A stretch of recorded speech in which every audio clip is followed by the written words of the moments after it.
नमस्कार, आप देख रहे हैं एनबी न्यूज और मैं हूं आपके साथ योगेश पांडे। 5 राज्यों में विधानसभा चुनाव हुए हैं और उत्तर प्रदेश के आखिरी चरण का चुनाव 7वें चरण का यानी मतदान कल होना है। ऐसे में सभी राजनीतिक दलों ने उत्तर प्रदेश से लेकर के 5 चुनावी राज्यों में पूरी ताकत झोंक दी और सरकार बनाने के लगातार अपने अपने दावे कर रही हैं। सबसे बड़ी बात यह है कि इन 5 राज्यों में जो सबसे बड़ी चुनौती है वो कांग्रेस और भारतीय जनता पार्टी के लिए है और उत्तर प्रदेश में समाजवादी पार्टी के लिए बड़ी चुनौती है। लगातार 4 राज्यों में सरकार बनाने का दावा भारतीय जनता पार्टी कर रही है और जबकि पंजाब में यह दावा किया जा रहा है बीजेपी की तरफ से कि अच्छे नतीजे आएंगे, जो भी 10 मार्च को नतीजे आएंगे पंजाब में भी, लेकिन 4 राज्यों में वो सरकार बनाएगी। वहीं कांग्रेस भी लगातार इस बात से आश्वस्त है कि 4 राज्यों में तो वो सत्ता पर काबिज होने जा रही है, लेकिन 5वें राज्य में भारतीय जनता पार्टी हारने जा रही है। ऐसे में अब सबकी निगाहें जो टिकी हुई हैं वो 10 मार्च के लिए टिकी हुई हैं। 10 मार्च का सभी को इंतजार है। 10 मार्च को क्या होगा, किसकी सरकार बनेगी, उत्तराखंड में सत्ता में कौन आएगा, पंजाब का सरदार कौन होगा, गोवा में क्या होगा और मणिपुर में कौन सरकार बनाएगा, सभी लोगों की निगाहें टिकी हुई हैं। और लगातार जिस तरीके से ताबड़तोड़ प्रचार प्रसार किए गए, अलग अलग राज्यों के अलग अलग मुद्दे रहे, हालांकि बेरोजगारी और शिक्षा कॉमन मुद्दा रहा सभी जगहों पर। 5 राज्यों में महंगाई, बेरोजगारी और स्वास्थ्य शिक्षा को लेकर के लगातार राजनीतिक दलों ने आवाजें उठाई और इन 5 चुनावी राज्यों में ये एक कॉमन मुद्दा रहा और इससे हट करके भी अलग अलग स्थानीय भी तमाम सारे मुद्दे रहे हैं। राजनीतिक दल एक दूसरे पर आरोप प्रत्यारोप लगातार लगाते नजर आए। अब बहुत कम समय बचा हुआ है, 10 मार्च को नतीजे आने हैं और ऐसे में कल उत्तर प्रदेश के आखिरी चरण का चुनाव भी होना है। कल उत्तर प्रदेश के आखिरी चरण के मतदान होने के बाद सबको इंतजार रहेगा और बेसब्री से इंतजार रहेगा तो 10 मार्च का रहेगा। कांग्रेस ने भी हालांकि उत्तर प्रदेश में अपने आप को जीवित करने के लिए, ऑक्सीजन देने के लिए कांग्रेस कार्यकर्ताओं में प्रियंका गांधी ने पूरी ताकत लगा दी, लेकिन नतीजे क्या आएंगे वो अभी देखने वाली बात होगी। प्रियंका गांधी का महिलाओं के प्रति जिस तरीके से एक नए लीग पर चलना, 40% की भागीदारी देना, ऐसे में अब ये सवाल खड़ा होता है कि 10 मार्च को कांग्रेस के लिए कितना ऑक्सीजन मिलेगा।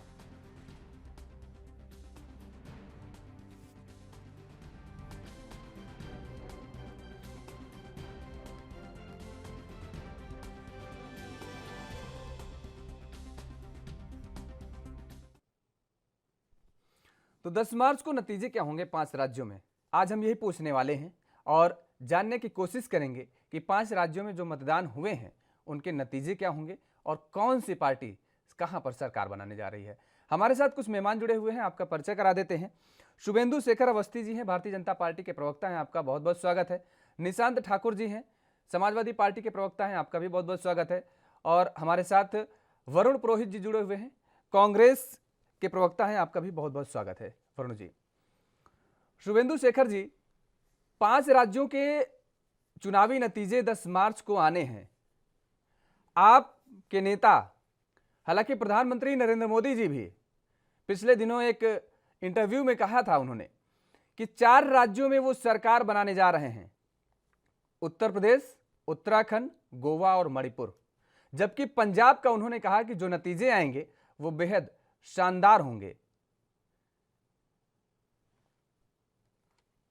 पांडे जी, देखिए, अब प्रधानमंत्री जी ने भी कह दिया है, नड्डा जी ने भी कह दिया है और अमित शाह जी ने भी कहा है।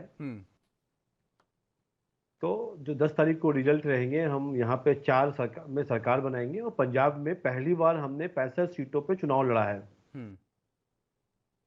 और बाकी जो सीटें हैं जहां पे हमने कैप्टन अमरिंदर सिंह जी के साथ, कहीं बसपा के साथ, कहीं अकाली दल ने भी, मजीठिया जी ने कहा कि हम अब सहयोग करेंगे, तो पंजाब में भी हमारी जो स्थिति होगी वो अच्छी होगी, ऐसा लगता है। हम्म। बाकी 10 तारीख को एग्जैक्ट रिजल्ट आ जाएंगे। जैसे हम लोग एग्जाम देते थे पहले, हम्म।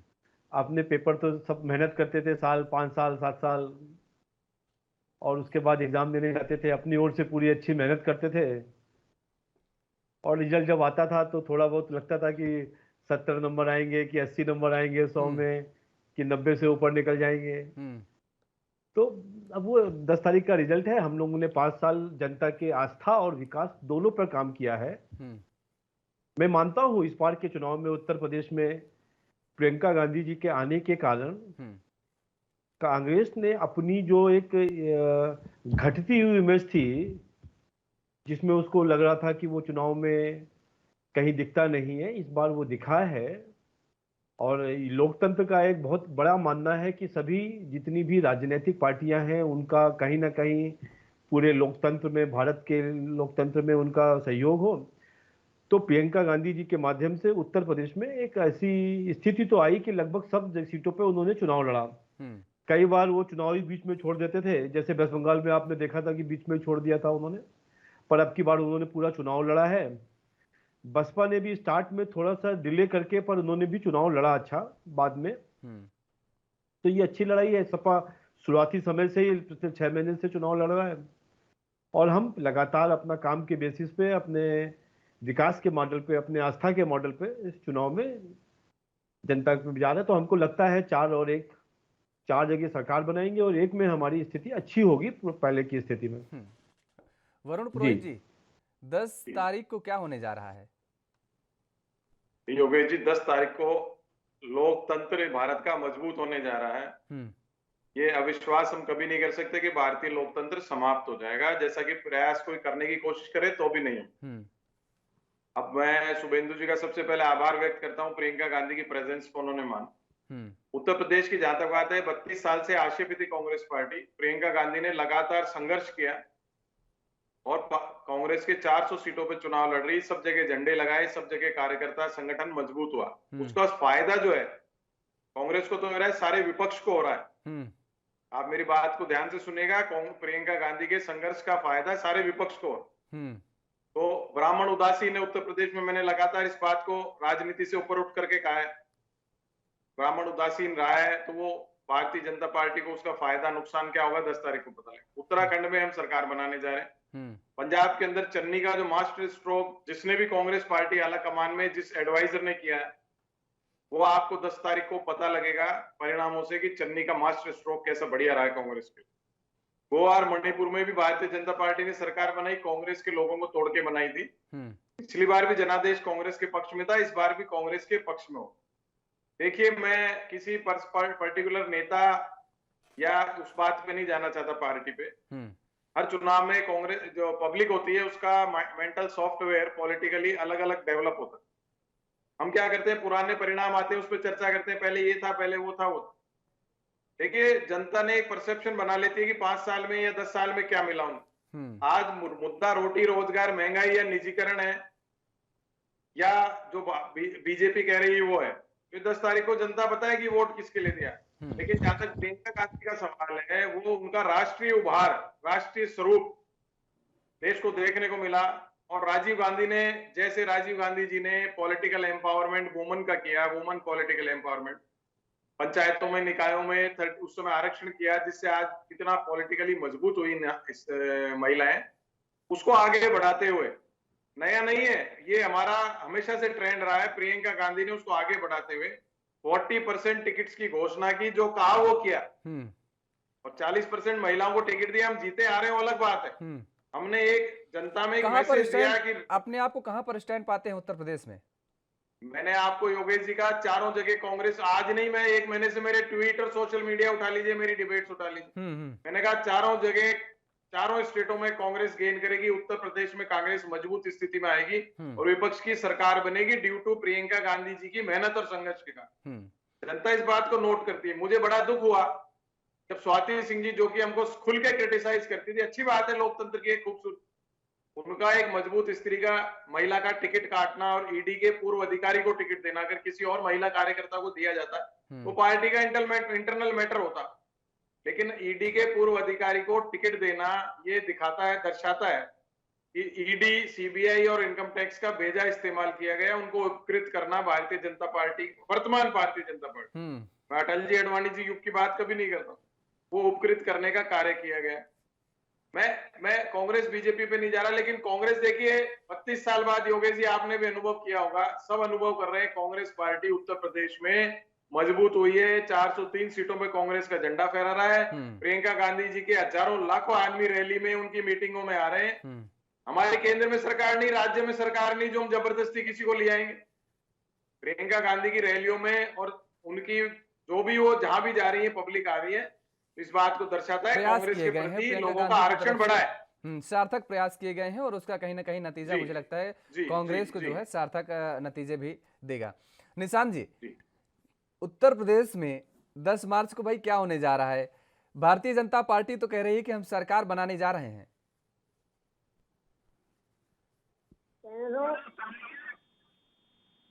और पत्रिकाओं के माध्यम से पता चल रहा है।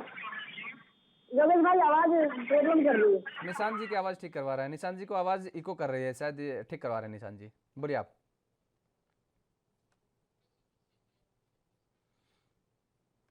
निशांत जी आते हैं आपके पास, आपकी आवाज ठीक करवा देते हैं, उसके बाद आते हैं आपके पास। वरुण जी आप ही के पास आएंगे। अगर उत्तराखंड का देखिए जिक्र करें तो उत्तराखंड में तो जिस तरीके से कहा जा रहा है कि भाई भारतीय जनता पार्टी कह रही है कि हम जो वहाँ की परिपाटी थी जो उसको तोड़ने जा रहे हैं, कि भाई एक बार कांग्रेस और एक बार बीजेपी, ये जो वहम था ये अब टूटेगा। भी सकता है, मैं उसमें नहीं, जनता जिसको चाहेगी उसको चुनेगी। इंदिरा जी 3 बार प्रधानमंत्री बनती थी, चुनाव हार गई थी फिर आके प्रधानमंत्री बनी, अटल जी चुनाव हार गए थे फिर आके प्रधानमंत्री। तो जनता लोकतंत्र में मालिक होती है, वो जिसको चाहेगी जिसको चुनेगी। लेकिन उत्तराखंड की बात में जहां तक कह रहा हूँ, मैं मान लेता अवस्थी जी की बात को कि मिथक टूटेगा और दोबारा बीजेपी रिपीट करेगी, पर 3 मुख्यमंत्री बदलना किस बात का द्योतक है? उसके बाद किसी ब्राह्मण को मौका नहीं देना, जबकि ब्राह्मणों ने उत्तर प्रदेश उत्तराखंड में खुल के भारतीय जनता पार्टी का साथ दिया। उसके बाद ब्राह्मणों को अलूफ रखना सत्ता से, और फिर आप देखिए देवस्थानम बोर्ड बनाना, फिर वो किसान आंदोलन से घबरा के देवस्थानम बोर्ड को भंग करना, ये चीजें जनता देखिए नहीं बोलती। मैं कांग्रेस बीजेपी पे नहीं जा रहा, मैं जनरल यूनिवर्सल बातें करता हूँ ज्यादातर। इसलिए उत्तराखंड में मैं आपको बता रहा हूँ कांग्रेस पार्टी मजबूती से उभर कर आएगी, क्योंकि भारतीय जनता पार्टी अगर 3 मुख्यमंत्री नहीं बदलती, ब्राह्मण को मुख्यमंत्री बनाती, वो चीजें सारे फैक्टर जनता नोट करती है। उत्तर प्रदेश की बात जहां तक है, अपन अभी कर रहे थे, उत्तर प्रदेश में देखिए जनता चुनेगी। मैंने कहा ना, कौन से मुद्दों पे वोट दे रही है, वो डबल इंजन को दे रही है। सिंगल इंजन तो वहां जीत ही नहीं सकता था, जब भी डबल इंजन चला मोदी जी को जाना पड़ा, गली गली घूमना पड़ा। आज भी मोदी जी के ग्लैमर के पीछे भारतीय जनता पार्टी चुनाव लड़ना चाह रही। योगी जी के ग्लैमर पे लड़ती तो योगी जी अकेले प्रचार करते, जीतते। हमने एक्सेप्ट किया, 32 साल से हम हाशिए पे थे, प्रियंका गांधी ने जान फूकी है। अब उसका क्या परिणाम आता है, 0 सीट आती है कि 100 सीट आती है, ये तो जनता चुनेगी। जनता हमारा वोट बढ़ाती है घटाती है। तो उत्तराखंड की जहां तक बात है, मैंने कहा कांग्रेस पार्टी वहां जीत रही है। कन्नी के मास्टर स्ट्रोक से पंजाब के अंदर कांग्रेस पार्टी की, आप मेरा ट्वीट भी देख लीजिए, मेजोरिटी से सरकार बनने जा रही है। गोवा और मणिपुर में भी। वरुण जी यहाँ आपको रोकेंगे और तो चर्चा को वापस आगे बढ़ाएंगे। हमारे साथ सभी मेहमान लगातार बने हुए हैं। निशांत ठाकुर जी, आपको आवाज अब प्रॉपर मिल पा रही है? आवाज मिल रही है, उनसे ज्यादा हो रही है, गुंगरा रही है बहुत ज्यादा। ठीक है, आते हैं आपके पास। आवाज इको ठीक करिए भाई निशांत ठाकुर जी के। शुभेंदु शेखर जी, उत्तराखंड में देखिए मिथक आप तोड़ने का दावा कर रहे हैं। कांग्रेस कह रही है कि जनादेश जो आएगा वो जनता बड़ा सोच समझ के इस बार मतदान किया है और जनादेश उनके पक्ष में जाएगा। एक और मिथक है उत्तराखंड में, गंगोत्री सीट कहते हैं जो जीतता है सत्ता में वही दल आता है, और रानीखेत जो दल सीट जीतता है वो सत्ता से बाहर होता है। यह भी एक अपने आप में बड़ा मिथक है उत्तराखंड में। क्या इस मिथक को भी इस बार आप तोड़ेंगे? बहुत सारे मिथक हैं। आपको ये भी मिथक एक बताते हैं कि कोई भी चीफ मिनिस्टर उत्तर प्रदेश का नोएडा में शिफ्ट नहीं करता था। और उसके बाद उसकी सरकार गिर जाती थी एक आध साल में। ये सब मिथक हैं। हम लोग 21वीं सदी में चल रहे हैं। वरुण जी, आप सब लोग, निशांत जी, हम लोग काम के ऊपर, जहाँ पे हम जनता के साथ काम करेंगे, जनता के लिए काम करेंगे, गुड गवर्नेंस करेंगे, जनता लेके आएगी। चाहे वो कांग्रेस हो चाहे वो भाजपा हो, हम अच्छा नहीं करेंगे, जनता हमको साइडलाइन करेगी, फिर हम जनता के बीच में जाएंगे, फिर अपनी बात बताएंगे। ये तो एक प्रोसेस है लोकतंत्र का। और हमको ऐसा लगता है कि पंजाब में जो कांग्रेस पार्टी का अंतर विरोध रहा और उसके कारण उनको थोड़ा सा नुकसान हो सकता है, क्योंकि चन्नी जी और फिर सिद्धू जी आपस में बहुत झगड़ा करते रहे। उसका कुछ फायदा आप पार्टी को मिल सकता है और आप पार्टी अपनी पहली की पोजीशन से 2-4-10 सीटें ज्यादा ला सकती है, और वो इतनी भी नहीं लाएगी कि वो सरकार बने। और ऐसी स्थिति में हंग स्थिति आएगी, और जिसमें किसी भी पार्टी की कोई भी क्लैरिटी में सरकार ना बनाने की स्थिति आएगी। उस समय भारतीय जनता पार्टी, कैप्टन अमरिंदर सिंह जी, बसपा, अकाली दल और भी जो लोग हैं, इसके अलावा जो इंडिपेंडेंट लोग हैं, पंजाब में सरकार बनाएंगे।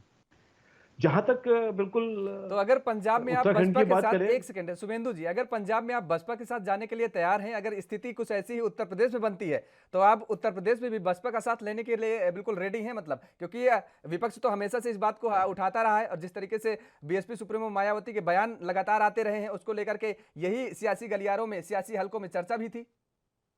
देखिए, आप समझिए कि 2017 का चुनाव उत्तर प्रदेश में कांग्रेस और सपा ने मिलकर लड़ा, 2 लड़के की सरकार, और 19 का सबसे डेडली कॉम्बिनेशन था। मतलब सपा और बसपा का यदि वोट मिला दिया जाए तो हिंदुस्तान में उत्तर प्रदेश के अंदर कोई नहीं जीत सकता था।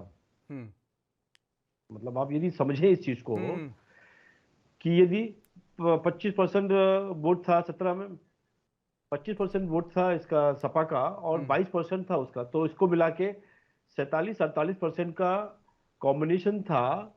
उस समय पर जब सभी टीवी चैनल ये और बड़े सपा के नेता और बसपा के लोग कहते थे कि भाई हमारे को 2 डिजिट में लोकसभा में सीटें नहीं आएंगी, उस समय पर भी हम 64 सीटें लेके आए हैं। आप इस कॉम्बिनेशन को यहां पे समझिए कि यही कॉम्बिनेशन हमने, मैं पंजाब की बात कर रहा हूं इसलिए कि हमको सरकार बनाने का जो फिगर चाहिए वो मैं अपने बल पे नहीं ला पाऊंगा, पर उस स्थिति में बसपा यदि हमको सपोर्ट करती है तो हम जरूर सरकार जो बना रही है उनको हम सपोर्ट करेंगे, कैप्टन अमरिंदर सिंह को सपोर्ट करेंगे। ऑलरेडी बसपा का अकाली दल के साथ अच्छा कॉम्बिनेशन है पंजाब में, और उनके साथ भी मजीठिया जी और बाकी लोग ने कहा है कि यदि कुछ ऐसी स्थिति आएगी तो मिलकर सरकार बनाएंगे। तो उस स्थितियों में पंजाब की पोजीशन अलग है, पर उत्तर प्रदेश में हमको बहुत क्लियर कट जीत दिखाई दे रही है। हमको लगता नहीं है कि हमको बसपा के साथ कोई भी समझौता करना पड़ेगा।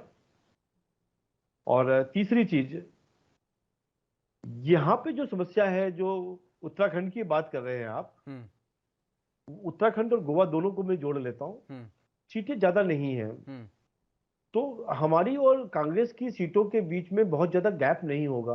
2-4 सीटें हमारी ज्यादा हो सकती हैं, 2-4 सीटें उनकी ज्यादा हो सकती हैं, और जिसकी ज्यादा होगी वो सरकार बना लेगा।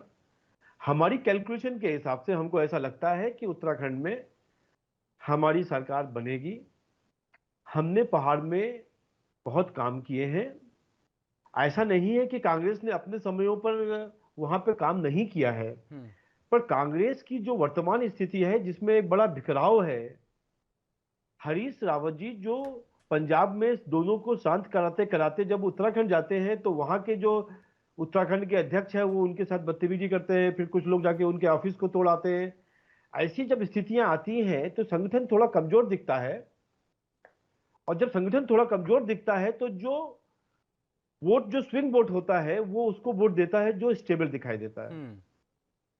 पुरोहित जी कह सकते हैं कि हमने 3 बार लोगों को चेंज किया, हमने 3 मुख्यमंत्रियों को चेंज किया, हमने गुजरात में भी चेंज किया, सभी लोगों को चेंज कर दिया, जितने उनके मंत्री थे नए मंत्री बना दिए।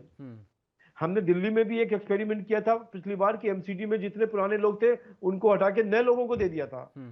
तो हम लोग एक्सपेरिमेंट करते हैं, हमारा काम है कि जो लोग जो अच्छी तरीके से प्रशासन चला सके। ऐसा नहीं है कि उन 2 लोगों ने अच्छा प्रशासन नहीं चलाया होगा, पर तीसरा भी उससे अच्छा चला सकता है, तो हम लोग चेंज करते हैं और हमारे यहाँ कोई बिखराव नहीं आता।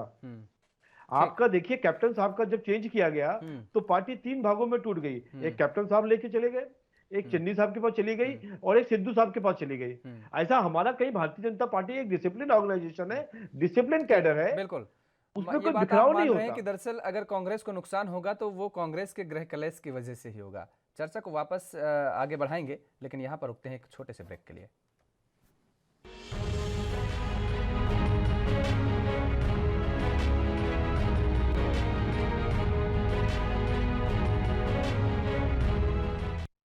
ब्रेक के बाद एक बार फिर आप सभी का स्वागत है और चर्चा को आगे बढ़ाएंगे। हमारे साथ लगातार तीनों मेहमान जुड़े हुए हैं। एक कमेंट ले लेते हैं निशान ठाकुर जी से, उसके बाद वरुण जी आपके पास आते हैं। निशान ठाकुर जी, आपको आवाज अब मिल पा रही, क्लियर हुई आपको आवाज? निशान ठाकुर जी, आपको आवाज मिल पा रही है अब?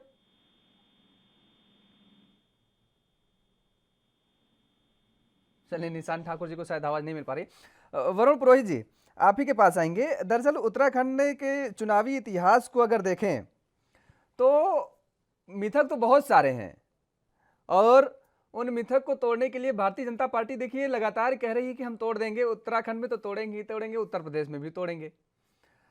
अब उत्तराखंड में एक और बड़ा मिथक है कि उत्तराखंड में शिक्षा मंत्री और इसके साथ पेयजल मंत्री ये चुनाव जीतते नहीं हैं, ये हार जाते हैं। पहले तो ये कि मिथक आप तोड़ेंगे और बीजेपी कह रही है हम तोड़ेंगे। दूसरा ये कि गोवा और मणिपुर की स्थिति जो है वो देख लीजिए आपके लिए बहुत बड़ी चुनौती है, क्योंकि मणिपुर में जिस तरीके से भारतीय जनता पार्टी सत्ता पर काबिज हुई है, मुझे लगता है कि इस बार वहां पर फिर से वो इतिहास रचने का दावा कर रही है। और गोवा में तो आप वैसे भी चूक गए सरकार बनाने से। योगेश जी, सबसे पहले मैं उत्तराखंड की बात को जवाब आपको दे दूं। मिथक रहेगा कि टूटेगा जनता के हाथ में, नेताओं या पार्टियों के हाथ में नहीं, जैसा सब दावा करते। अच्छा, एक चीज एक सेकंड यहाँ रोकेंगे आपको। और एक चीज और मुझे बड़ी अच्छी लगी आज कि मुझे लगता है जब से मैं चर्चा करता हूं, शुभेंदु शेखर जी ने आज ये चीज को माना कि उत्तराखंड में काम किया है आपकी सरकार ने भी, क्योंकि बीजेपी के नेता जो है मतलब मुझे मानते नजर नहीं आए। ये बड़ी अच्छी लगी मुझे, जब से मैं चर्चा करता हूं आज पहली बार किसी ने ये बात को माना है कि हाँ काम किया उत्तराखंड में आपकी सरकार ने। देखिए 70 सालों में, नहीं ये बहुत अच्छी बात है, सार्थक चीज है और सब लोगों ने काम किया है। देखिए योगेश जी, मैंने आपको अभी भी जो अभी अपन ने डिबेट में कहा, मैं अटल जी अडवाणी जी के युग की भाजपा की बात नहीं। देखिए अब शुभेंदु जी तो पुराने आदमी हैं, तो आज के टाइम में क्या है, कांग्रेस हो, मैं कांग्रेस का भी नहीं, कांग्रेस हो भारतीय जनता पार्टी, इसमें क्या सेटिंगबाज लोग, कोई व्यवस्थावादी लोग वो आकर के कब्जा कर रहे हैं। ये सारा रिजल्ट है पूंजीवादी व्यवस्था का। नहीं तो समाज सेवा करके आते हैं, चाहे भारतीय जनता पार्टी हो कांग्रेस की, तो ऐसी हल्की बातें होती नहीं है। आप देखिए, अब राष्ट्रीय स्तर की जो बात कर रहे थे अभी शुभेंदु जी, मैं उनकी पहले उनका बात का जवाब दे दूं। वो कह रहे थे 2019 का चुनाव हुआ, ये हुआ। देखिए राष्ट्रीय स्तर पे नरेंद्र मोदी का ऑल्टरनेट नहीं मिलने के कारण से जनता मोदी जी को वोट दे रही है। ऑल्टरनेट होगा तब मोदी जी के हटने की बात होगी। तो ये जो राज्यों के चुनाव है, इसमें वो लोग मोदी जी को वोट देंगे कि स्थानीय मुद्दों पे देंगे, ये फर्क है। मोदी जी का ग्लैमर को ये जो एक्सप्लॉइट किया जा रहा है राज्यों के अंदर में, उसके बाद अगर भारतीय जनता पार्टी नहीं आती है तो मोदी जी की जो ग्लैमर है कितना कम होता चला जाएगा। अभी बंगाल की बात की, वेस्ट बंगाल में भी आप मोदी जी को ले जा रहे थे जगह जगह। कांग्रेस राजनीति में साइलेंट होना भी जरूरी है, तो आप वहां इनको भारतीय जनता पार्टी को शिकस्त देने के लिए पार्टियां साइलेंट हुई। ममता बनर्जी आई, अभी बात कर रहे थे चेंजेस की, तो भाई इनका चेंज होगा वो तो एक्सपेरिमेंट और सफल होगा, और हमारा चन्नी का चेंज होगा और निष्फल कैसे होगा? आप ये बताइए शुभेंदु जी, हमारा चेंज तो फेल हो जाएगा, आपका चेंज सक्सेस हो गया तो अजीबोगरीब बात। लेकिन जो प्रैक्टिकल बात है, यूटिलिटी की बात है, राष्ट्रीय स्तर पे इस समय मोदी जी का ऑल्टरनेट क्रिएट करना आवश्यक है विपक्ष को, अगर उनको हराना है। और स्टेटों में जो बात है, राज्यों के अंदर में आपने नोट किया होगा, मोदी जी जब चुनाव जीत गए थे 2014 में, तो किसको क्रिएट कर रहे हैं? क्या आप ये ममता बनर्जी सामने आ रही है क्या? मोदी जी को सामने चुनौती दे भाई? हमारे योगेश जी, हमारे मैंने आपने नोट नहीं किया, सुना नहीं। आप मैंने कहा प्रियंका गांधी जी का राष्ट्रीय स्वरूप उभार में आ चुका है। नहीं, लेकिन तैयार कहाँ हो रहे हैं? जो विपक्षी दल आपके साथ हैं, जो आपके साथ आपके जो बैठते हैं, जब दल घटक बैठते हैं, तो ये लोग तैयार कहाँ होते हैं? मानते कहाँ हैं आपके राहुल गांधी या प्रियंका गांधी जी को लेकर के? नहीं, इनके मानने नहीं मानने से थोड़ी कुछ होता है। घटक दल तो मोदी जी को छोड़ छोड़ के चले गए, शिवसेना हुआ, अकाली दल हुआ, पुराने साथी थे। घटक दलों से फर्क नहीं है। राष्ट्रीय स्वरूप जो उभार करके प्रियंका गांधी का आया है, लोगों को देखिए उसमें इंदिरा गांधी का अक्ष दिखता है। मैं कोई कांग्रेस में हूं इसलिए नहीं बात कर, जिनका भारतीय जनता पार्टी से भी मन है, या गुरुजी गोलवेलकर के जमाने से उनका झुकाव उधर था, वो भी इंदिरा गांधी का अक्ष देखते हैं प्रियंका गांधी। तो जनता जो है अल्टरनेट अपने आप चुन लेती है। मोदी जी भी एकदम से तो नेता बनने के नहीं आए, राज्य के मुख्यमंत्री थे। मोदी जी की, मनमोहन सिंह जी की नीतियां लोगों को अच्छी नहीं लगी, मोदी जी आगे आए तो उन्होंने उनको चुन लिया। आज प्रियंका गांधी की बातों में लोगों को असर दिख रहा है, लोग मान रहे हैं, मीडिया भी मान रहा है। तो हो सकता है अब जो नेक्स्ट लोकसभा चुनाव हो, वो अभी तो भविष्य के घर में है। प्रियंका गांधी जी उसमें उभार करके नेता बन जाएंगी। विपक्ष क्या करेगा? वहां पे ममता बनर्जी है तो कांग्रेस की, नेता बन गई तो बन गई, वेस्ट बंगाल में अकेली नेता बनी हुई। ये तो अपने अपना भाग्य और अपने कर्म और इस पे डिपेंड करता है। लेकिन जहां तक राज्यों की बात है, आपने गोवा की बात करी, हाँ मैं मानता हूँ कांग्रेस पार्टी में जो है, जो पार्टी की कमजोरी है, उसके कारण भारतीय जनता पार्टी सत्ता में आज। कांग्रेस की पार्टी की कमजोरियां नहीं होती तो मध्य प्रदेश, कर्नाटक, गुजरात, गोवा, मणिपुर कांग्रेस की सरकारें बनी हुई होती, कांग्रेस की सरकार जाती नहीं गई। उत्तराखंड में भी आप देखिए भारतीय जनता पार्टी के पास में कांग्रेस के लोग हैं। कांग्रेस मुक्त से कांग्रेस युक्त तो बीजेपी हो गई।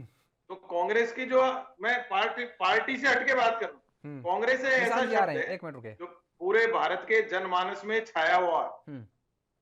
आजादी के बाद से कांग्रेस पार्टी कहीं भी समाप्त नहीं हुई है। सारी पार्टियों को कांग्रेस का नाम या कांग्रेस के आदमी लेके, या कांग्रेस से जो छूट के गए वही नेतागिरी कर पा रहे हैं। लेकिन मैं आपको कह रहा हूं, आज क्या है, मुद्दे डिसाइड होंगे राज्यों के चुनाव में। रोटी, रोजगार, महंगाई, निजीकरण का मुद्दा डिसाइड होगा।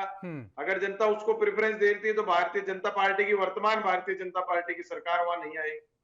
और क्योंकि राहुल गांधी, प्रियंका गांधी में विश्वास पब्लिक का है। राहुल गांधी की जहां तक बात करते हैं, जो 5 साल पहले लोगों का विश्वास नहीं था, हर बात को उन्होंने जो उठाया मुद्दे को, बाद में फिर वही बात सफल हुई, वही बात दिखने लगी। तो लोगों का विश्वास आज की तारीख में राहुल गांधी में बढ़ने लगा और प्रियंका गांधी को इंदिरा गांधी के रूप में देखने लगे। ठीक है। अब 4 राज्यों में जो वर्तमान भारतीय जनता पार्टी की आर्थिक नीतियां हैं, मैं आर्थिक की बात कर रहा हूं, वो जारी है जब तो कांग्रेस की सरकारें आ रही है। और अगर वापस वो मोदी जी के मॉडल में विश्वास करें राज्यों के अंदर भी, भारतीय जनता पार्टी जीत सकती है। तो पब्लिक डिसाइड करेगी, जनता डिसाइड करेगी, वो भगवान है किसको प्रसाद देना है, सत्ता का नहीं देना है। वो 10 तारीख को हमको पता लगेगा। शुभेंदु जी को आप आमंत्रित कीजिएगा, हम दोनों फिर बैठेंगे 10 तारीख को अपन। पांडे जी आप भी रहिएगा। आएंगे आपके पास, लेकिन एक विचार आप करिएगा तब तक, क्योंकि अब की इस बार राहुल गांधी उत्तर प्रदेश के चुनाव में सक्रिय नजर नहीं आए हैं। जिस तरीके से उनके ऊपर तमाम उनकी एक छवि बनाई गई विपक्ष के द्वारा, आपके विपक्ष के द्वारा, तो वैसे में इस बार नदारद नजर आए हैं पूरे उसमें चुनाव प्रचार में। आएंगे आपके पास, इसका जवाब लेंगे आपसे। एक कमेंट निशान जी से ले लेते हैं। निशान जी, आपको आवाज मिल पा रही है प्रॉपर? मिल पा रही है, आप बताइए। वही क्लियर है सर? हाँ, क्लियर आ रही है। 10 मार्च को क्या होने जा रहा है उत्तर प्रदेश में? निशांत जी, भारतीय जनता पार्टी तो कह रही है हम पूर्ण बहुमत के साथ सत्ता पर काबिज होने जा रहे हैं, और कल मुख्यमंत्री योगी आदित्यनाथ ने प्रेस कॉन्फ्रेंस करके भी इस बात को सार्वजनिक तौर पर कर दिया। अभी तक तो मंचों से कर रहे थे, अब बीजेपी कार्यालय से प्रेस कॉन्फ्रेंस करके भी इस बात को कह दिया गया है। बीजेपी प्रेस कॉन्फ्रेंस में आपने एक बात बहुत नोट की होगी कि वर्तमान माननीय मुख्यमंत्री आदित्य योगी नाथ जी की टेबल पर हमेशा कुर्सी पर भगवा तौलिया रहता था। तौलिया वहां से खत्म हो गया है।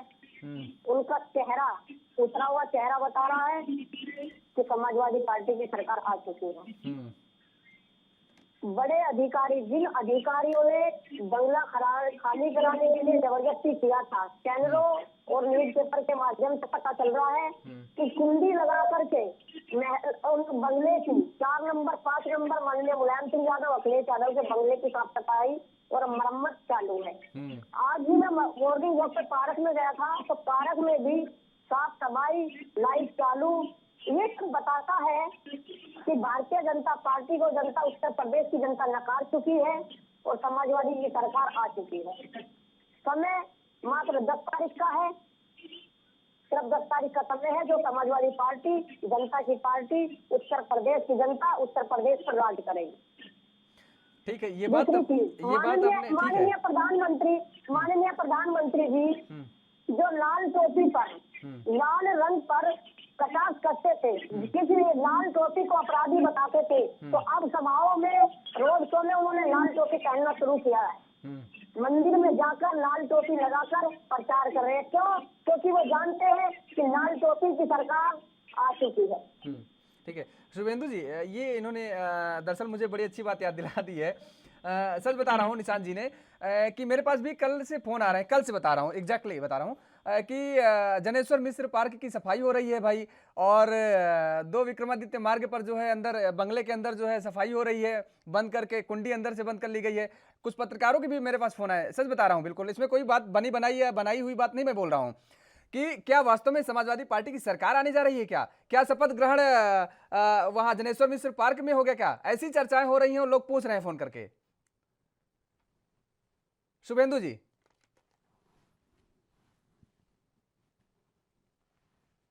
पार्क में गया तो पार्क में जाकर देखा। आ रहे हैं निशांत जी आपसे, निशांत जी आ रहे हैं आपसे जवाब ले रहे हैं। और शुभेंदु जी आपसे बड़ी छोटी बात है ये, इस पे ना ध्यान देना चाहिए।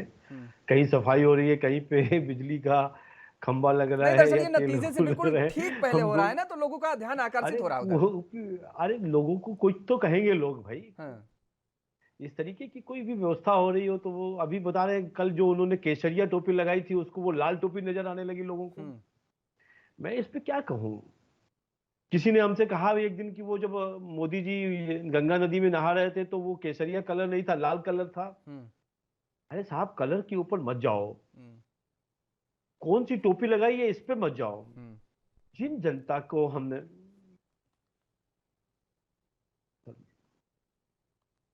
देखिए निशांत जी, मैं पत्रिका का बड़ा अखबार लिख रहा है, मैं आपको जरूर करिएगा। मैं खाली अपना बात खत्म कर लूं, आप बोलिएगा। मेरा ये कहना है कि 2 सालों में, 2.5 सालों में जब कोविड का काम रहा, उस समय पर जो गरीब जनता थी उसको लगातार 2 सालों तक भोजन जो कराया गया है, जो अन्न योजना दी गई है, और मैं खुद ही 55-56 सीटों के ऊपर, आप देख रहे होंगे कि लगभग 2 महीने के बाद आपके चैनल पर मैं आया हूं, जब मैं फ्री हुआ हूं पांडे जी, तो मैं चुनाव में रहा और हमने जनता से पूछा, और वहां ये पहुंच के नहीं पूछा मैंने कि मैं भारतीय जनता पार्टी का कार्यकर्ता हूं, मैंने पूछा भाई किसकी सरकार बन रही है। तो सब जगह पर जो लोगों ने बताया कि साहब हमने जो विकास पर, आस्था पर, और जो हमारे इस समय पर हम वोट देंगे, जो गरीब लोग भी थे, जो बहुत गरीब लोग थे, जो जातियों से ऊपर उठकर, पहली बार मैं उत्तर प्रदेश में देख रहा हूं कि भाजपा चुनाव नहीं लड़ रही, चुनाव जनता लड़ रही है। हर आदमी के अंदर एक अंडर करंट है। अब उसको भी यदि हम वोटर में यदि हम कंप्लीट करेंगे, तो हमको तो कई बार ऐसा भी लगता है कि हमारी संख्या 300 से 300, 350 भी, 350 के ऊपर भी निकल सकती है। और यदि कहीं में हम कम को भी सोचे कि ये जितने भी फैक्टर्स को हम माइनस करें, तो भी हम 270, 275 की संख्या को जोड़ते हैं। तो मैं अंत में यही कहूंगा कि सफाई कहीं भी हो रही हो, पार्क कोई भी चल रहा हो, आएंगे तो योगी जी ही। चलिए, आएगा कौन 10 मार्च को पता चल और जाएगा। एक चीज और कहूंगा मैं, एक बड़े अधिकारी ट्वीट कर रहे हैं, बड़े न्यूज़पेपर चला रहे हैं, सभी लोग चला रहे हैं कि कुंडी बंद करके साफ सफाई की जा रही है, लाल टोपी लगाकर प्रचार किया। क्यों? लाल टोपी लगाना गलत नहीं है, क्योंकि वो भी जान चुके हैं कि जिसका आप कल विरोध कर रहे थे वो सरकार उत्तर प्रदेश में आ रही है। ठीक है, उसके लिए विरोध और सरकार के लिए हमने बहुत सारी सरकारें बनाई हैं, उसके लिए टोपी बदलने की जरूरत नहीं है। मोदी जी ने कभी वो छेद वाली टोपी नहीं पहनी, चाहे उसको कितना भी। उन्होंने जो अनगलत आरोप लाल रंग पर लगाए थे, मैं उस रंग की ही बात कर रहा हूँ मात्र। निशा जी, मैं खाली अब उत्तर प्रदेश से निकलकर मैं मणिपुर के ऊपर जाना चाहता हूँ। एक बात कहना चाहता हूँ कि मणिपुर की जो मैंने काफी एनालिसिस करी है और कई टीवी चैनल पे डिबेट किया, उसके आधार पर मैं पुरोहित जी को भी बताना चाहता हूं। वहां पे 40 सीटें ऐसी हैं जो पहाड़ के ऊपर की हैं, और 20 सीटें ऐसी हैं जो उसके नीचे खो में है, जो नीचे की घाटी में है। और मणिपुर का कॉम्बिनेशन ये बनता है कि जो यदि यदि उनको पहाड़ी की ऊपर वाली सीटें मिलेंगी तो घाटी वाली नहीं मिलेंगी। और ये जो मैं कह रहा हूं, ये बहुत सालों का मैंने जो रिजल्ट देखा उसकी बेसिस पे बताना चाह रहा हूं। हमने अभी जो कैलकुलेशन किया, जो 40 सीटें जो पहाड़ के ऊपर वाली जो पहाड़ी सीटें हैं उसमें हमको 34 सीटें मिल रही हैं, उसी से हमारी सरकार बन जाती है। लेकिन एक चीज और आपको बता दें शुभेंदु जी, जो तराई सीटों का आप और पहाड़ी सीटों का जिक्र कर रहे हैं, तो पहाड़ी सीटों पर लोगों की बड़ी पीड़ाएं भी हैं। वहां पर लोग कहते हैं कि जिस तरीके से यहाँ से लोग बाहर से जाते हैं वहां जमीन खरीद लेते हैं, उनके लिए कोई नहीं, जबकि तराई सीट में जो है उनकी परमिशन लेनी पड़ती है। तो ऐसे में आप 5 साल सत्ता में रहे हैं, आप 5 साल के पहले कांग्रेस पर भले ही आरोप लगाते रहे हो, क्योंकि लंबे समय से कांग्रेस वहां पर सत्ता पर काबिज रही है, अब इन 5 सालों में भी उनकी समस्याएं दूर नहीं हो पाई हैं। आज भी उनकी वहां पर पानी पीने की समस्याएं हैं, तो उन चीजों को लेकर के भी तो मतदान करेंगे ना वो लोग। बिल्कुल पांडे जी, 2 चीज बताऊं मैं आपको। इस समय जब वहां पे सरकारें चली, वहां पे नॉर्थ ईस्ट के अंदर वो जब भी दिल्ली आते थे ना, तब वो कहते थे कि हम भारत जा रहे हैं। वो अपने को भारत के साथ बहुत समय तक जुड़ा हुआ नहीं समझते रहे। अब मैं जब कॉलेज से पढ़ के निकला और नॉर्थ ईस्ट के लिए विकास करने के लिए गया और वहां पे बातचीत करा, एज ए प्रचारकों की तरह वहां पे मैं घूमता रहा कई महीनों तक, तब भी वो लोग ये कहते थे कि भैया दिल्ली हमारे लिए भारत है और हम अलग हैं। तो उनका जुड़ाव नहीं हुआ। मनमोहन सिंह जी ने एक ऐसी योजना चलाई जिसमें उन्होंने कहा कि जो नॉर्थ ईस्ट के लोग हैं उनका सब सरकारी लोगों का ट्रांसफर दिल्ली और दिल्ली के शहरों में किया, राजस्थान, मध्य प्रदेश, गुजरात और इधर शहरों पे, और यहाँ के लोगों को वहां भेजा। उससे वो थोड़ा बहुत ठीक हुआ।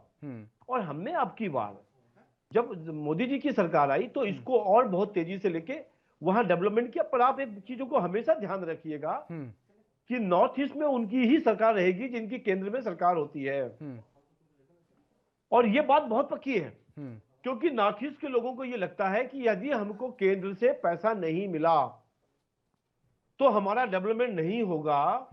तो उन्होंने हमेशा, जब केंद्र में कांग्रेस की सरकार रही तब उन्होंने कांग्रेस को सपोर्ट किया है, और जब हमारी भारतीय जनता पार्टी की सरकार है केंद्र में तो वो हमको सपोर्ट करेंगे। एक ये बहुत बड़ा समीकरण भी नॉर्थ ईस्ट का है। ये बड़ी बात फिरोज जी हैं, बताएंगे इस पे। ठीक है, शुभेंदु जी ने ये बड़ी बात कही है वरुण जी, क्योंकि देखिए अब तो इसका मतलब अगर आपको नॉर्थ ईस्ट में सरकार राज्यों में बनानी है तो पहले केंद्र में आना होगा। देखिए योगेश जी, शुभेंदु जी बड़े विद्वान आदमी हैं। उनका कैलकुलेशन, परम्यूटेशन, कॉम्बिनेशन क्या उन्होंने बनाए मैं नहीं समझ पा रहा हूँ। जहां तक नॉर्थ ईस्ट के लोग समझते हैं भारत का अंग नहीं है, देखिए आज ग्लोबलाइजेशन हो गया, घर घर में टेक्नोलॉजी का संचार हो गया। जो राजीव गांधी जी ला रहे थे टेक्नोलॉजिकल एडवांसमेंट, मैंने हमेशा का उसका विरोध करती थी भारतीय जनता पार्टी। आज उसी टेक्नोलॉजी के पीछे सत्ता में।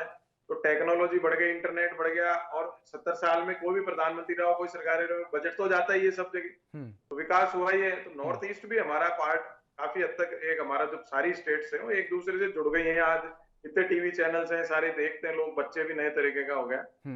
तो वो आने वाले 10 साल बाद और स्थिति अलग होगी। जहां तक मैं समझ रहा हूं कि देखिए जो हम आकलन करते हैं पिछले चुनावों में पिछला क्या हुआ, वो सब पिछला छूट गया।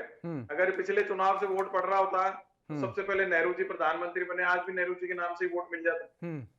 ऐसा नहीं हुआ ना। डॉक्टर मनमोहन सिंह जी की सरकार, इन्होंने एग्जाम्पल दिया, क्यों नहीं जीत पाई दोबारा।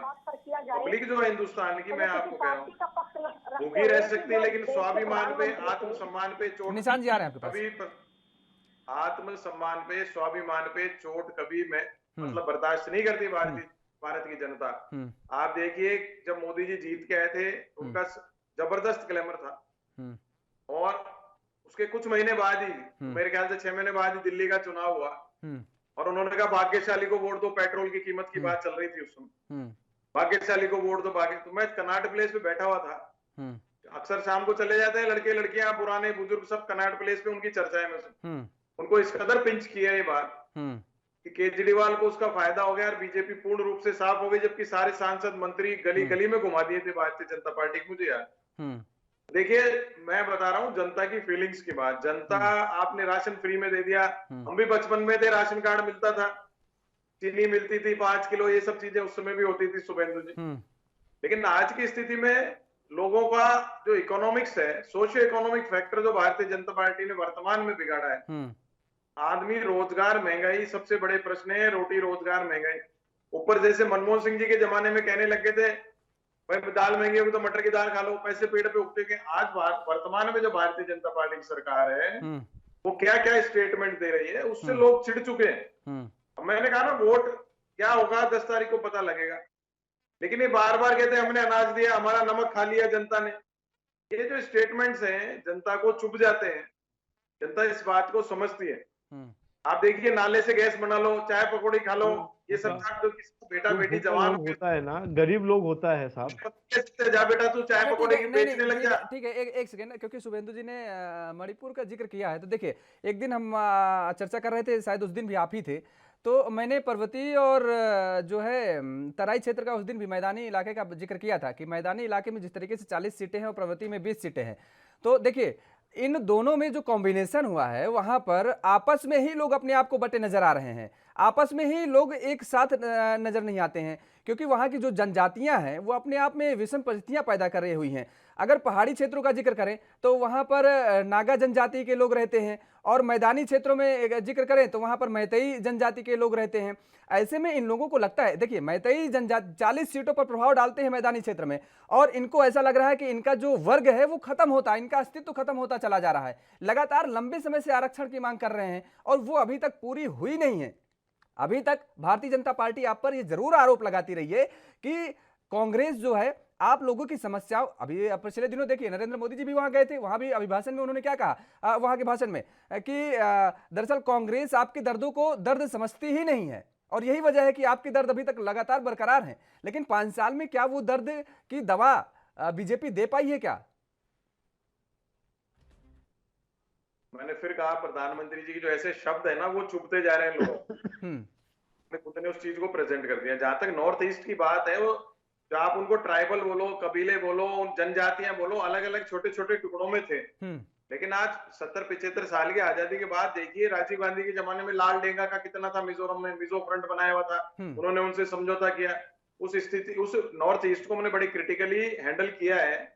अगर भारतीय जनता पार्टी को खुद की सीटें होती, जब बोलते आप मणिपुर में कांग्रेस के विधायक तोड़ के सरकार बनाते, आपके तो कांग्रेस अस्तित्व नहीं है, गलत बात। जहां तक अभी आज वर्तमान स्थिति है, ये जरूर है, हर आदमी को अपने अस्तित्व का, हर जाति को, हर समाज को और समूह को अपना अस्तित्व का खतरा नजर आ रहा है, क्योंकि ग्लोबलाइजेशन हो गया।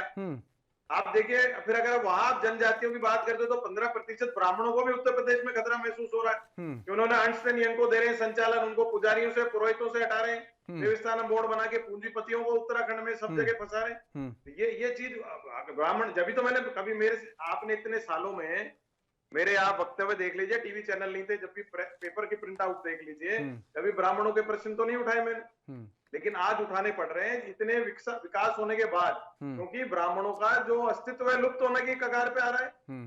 क्योंकि आप मंदिरों से और जितने भी हमारे पूजा स्थल हैं, आस्था स्थल, उनसे भगा रहे हैं, उन पे अत्याचार कर रहे हो, निरीह ब्राह्मणों की हत्याएं हो रही है। ठीक, अब वो चाहे योगी जी के शासन काल में हो जाए किसी और शासन काल में, तो हमको भी हमारा अस्तित्व खतरे में। ऐसे ही वहां छोटा समूह जो जाती है उसको भी लगता है। लेकिन आप देखिए, विकास इतना ज्यादा हुआ है, बार बार 8 साल आपकी सरकार है, आप गांधी परिवार को कोसो, कांग्रेस को कोसो, जनता के कान इस चीज से पक गए।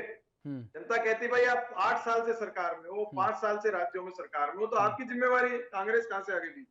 जबकि जीएसटी कलेक्शन यानी टैक्सेशन का इकोनॉमिक्स की बात है योगी जी, टैक्सेशन का केंद्रीकरण हो चुका। राज्यों के पास कितना सा टैक्स लगाने का रह गया, वैट वगैरह रह गए, पेट्रोलियम पे रह गए, कोई माइनिंग पे रह गया, कोई आबकारी नीति में। लेकिन ये मुद्दे जो होते हैं ना वरुण जी, दरअसल लेकिन ये जो ट्रिपिकल मुद्दे होते हैं समझने वाले ना, ये जनता के बीच में बहुत नहीं, आज की जनता समझती है योगी जी। अपने घर में भी छोटे बच्चे हो, हमसे ज्यादा बता देते हैं आजकल ये चीजें। ठीक है, मैं देखिए कोई भी सुपरफिशियल बात नहीं करता, आम जनता के अंदर जो दिमाग में बातें आ रही होती है ना, वो देखता हूँ। कभी हम समझते थे हम राजनेता ज्यादा एडवांस समझते हैं, लेकिन आज हमसे ज्यादा आम जनता समझती है। हाँ, ये बात ठीक है, लेकिन अब क्या है ना, मुद्दों से भटकाव हो जाता है। चलिए आते हैं आपके पास निशांत जी। निशांत जी, रोजगार, महंगाई और निजीकरण, आपको कह दिया इसी पे वोट पड़ेगा। ठीक है निशांत जी, क्या उत्तर प्रदेश में जो राशन योजना जो चलाई गई वो बेड़ा पार करेगी या फिर वादों की सरकार बनेगी? नवंबर तक राशन दिया जाएगा। अब जैसे ही चुनाव खत्म होने के समीप आ गया है तो बोल रहे हैं कि मार्च तक ये राशन दिया जाएगा। नहीं, जितने बड़े नेता है उतना बड़ा झूठ, छोटे नेता है छोटा बड़ा झूठ। अभी देश की महंगाई आप देख लीजिए। सुरेंद्र भाई ने, मैं किसी पार्टी का प्रचार नहीं कर रहा हूँ, डॉक्टर मनमोहन सिंह ने जब सरकार थी तो सिलेंडर 400 रुपए था, पेट्रोल 53 रुपए था, 50 रुपए था। पूरा देश त्राही है, उत्तर प्रदेश त्राही है, महंगाई की मार है। राशन की अगर बात की जाए, जो राशन दिया गया है, जो सिलेंडर दिया गया है, राशन में घुन लगा हुआ है, चने खा नहीं पा रहे हैं लोग, गेहूँ खा नहीं पा रहे हैं लोग, फिर भी झूठ बोलते हुए पहले बोला नवंबर तक दिया जाएगा, अब बोला सिर्फ मार्च तक दिया जाएगा। शुभेंदु जी, निशांत जी जो कह रहे हैं नवंबर 2021 का था, दिवाली तक देना था, उसको मार्च तक अप्लाई किया गया। आपको यदि कोई कंफ्यूजन है तो उसको आप चेक करिए।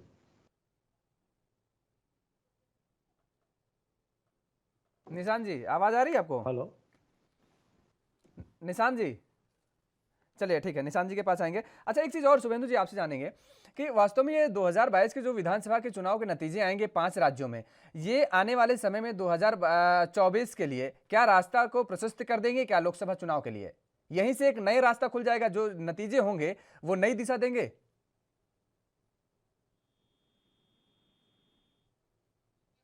राशन की बात थी। चलिए ठीक है, शुभेंदु जी से भी शायद संपर्क नहीं हो पा रहा है। वरुण पुरोहित जी, आपको आवाज मिल पा रही है? वरुण जी, आवाज मिल पा रही है आपको?